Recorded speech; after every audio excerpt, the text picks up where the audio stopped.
قرآن پاک اور دوسری آسمانی کتابوں میں حضرت موسیٰ و ہارون علیہ السلام کا ذکر اکٹھا آیا ہے۔ ہارون علیہ السلام ساری عمر موسیٰ علیہ السلام کے ساتھ رہے اور ہر مشکل اور ہر آزمائش میں بھائی کے شانہ بشانہ کھڑے رہے۔ جب حضرت موسیٰ علیہ السلام کوہ طور پر جاتے تو آپ حضرت موسیٰ علیہ السلام اپنے بھائی ہارون علیہ السلام کو بنی اسرائیل پر نگران مقرر کر کے جاتے تھے۔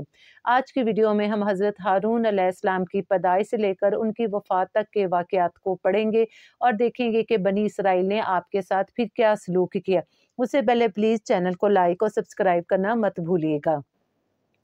حضرت یعقوب علیہ السلام کی نسل سے ہارون علیہ السلام کا تعلق تھا۔ جب آپ کی پیدائش ہوئی تو آپ کی نیک صفت والدہ نے آپ کا نام ہارون رکھا۔ ہارون عبرانی زبان کا لفظ ہے جس کا مطلب ہے سرخ و سفید۔ حضرت ہارون بے حد گورے اور سرخ سفید تھے، تبھی آپ کی والدہ نے آپ کو یہ نام دیا۔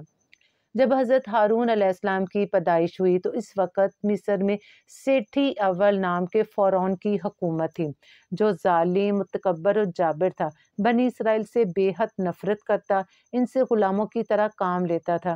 انہی حالات کو دیکھتے دیکھتے ہارون علیہ السلام جوان ہوئے۔ حضرت ہارون علیہ السلام کی خوبصورتی کا ڈنکا پورے مصر میں بجتا تھا۔ آپ بے حد بلند قامت، خوبصورت، بردبار، صاف اور میٹھی گفتگو کرتے تھے۔ اپنے قبیلے کے سب سے خوبصورت مرد تھے، جن کے گھنگرالے بال ان کی خوبصورتی میں بے حد اضافہ کرتے تھے۔ حضرت ہارون علیہ السلام کی پیدائش کے 3 سال بعد حضرت موسیٰ علیہ السلام پیدا ہوئے۔ جب اللہ تعالیٰ نے کوہ طور پر موسیٰ علیہ السلام سے کلام کیا، نبوت عطا کی اور انہیں اپنا نبی بنا کر اہل مصر کی طرف بھیجا تاکہ وہ فرعون کو ہدایت کی طرف بلائیں۔ شروع میں موسیٰ علیہ السلام گھبرا گئے کیونکہ یہ ذمہ داری بہت بڑی تھی اور پھر موسیٰ کی زبان میں لکنت تھی۔ چنانچہ حضرت موسیٰ علیہ السلام نے اللہ سے دعا کی، اے اللہ، میرے بھائی ہارون کو میرا دستے بازو بنا دے، اسے نبوت عطا کر تاکہ میرا کام آسان ہو جائے۔ اللہ تعالیٰ نے موسیٰ علیہ السلام کی درخواست منظور کر لی اور اس طرح موسیٰ علیہ السلام کی سفارش پر ہارون کو منصب نبوت مل گیا۔ جبکہ انجیل مقدس کے مطابق خداوند عالم نے موسیٰ علیہ السلام سے کہا تھا کہ تو خدا کا پیغام اور ہارون تیری زبان ہوگا اور خدا خود تم دونوں بھائیوں کا حامی ہوگا۔ اللہ نے ہارون علیہ السلام کو جنگل کی طرف بھیجا تاکہ وہ اپنے بھائی موسیٰ سے ملاقات کرے۔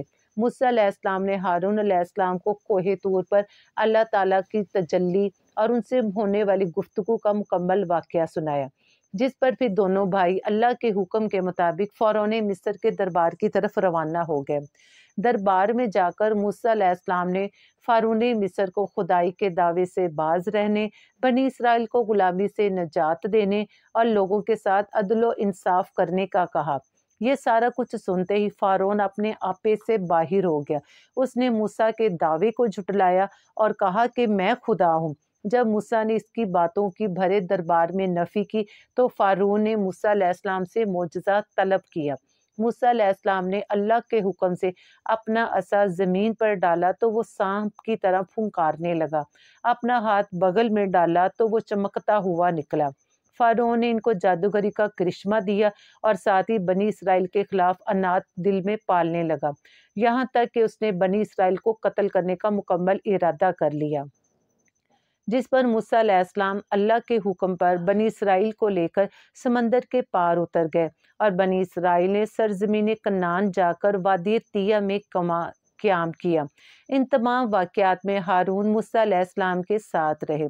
وادی طیہ میں جب موسیٰ کو اللہ نے کوہ طور پر طلب کیا تاکہ ان کو مزید احکامات دیے جا سکے اور ساتھ ہی ان کو توریت کی تختیاں بھی دینے کا کہا، تو موسیٰ نے ہارون کو بنی اسرائیل پر اپنا نائب مقرر کیا اور خود 30 روز کے لیے کوہ طور پر چلے گئے۔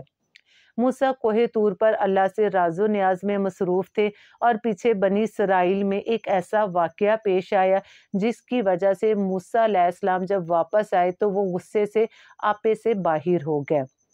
موسیٰ علیہ السلام کوہ طور پر تو 30 دنوں کے لیے گئے تھے مگر ان کو زیادہ دن لگ گئے، جس پر بنی اسرائیل میں مختلف قسم کے فتنوں نے جنم لیا۔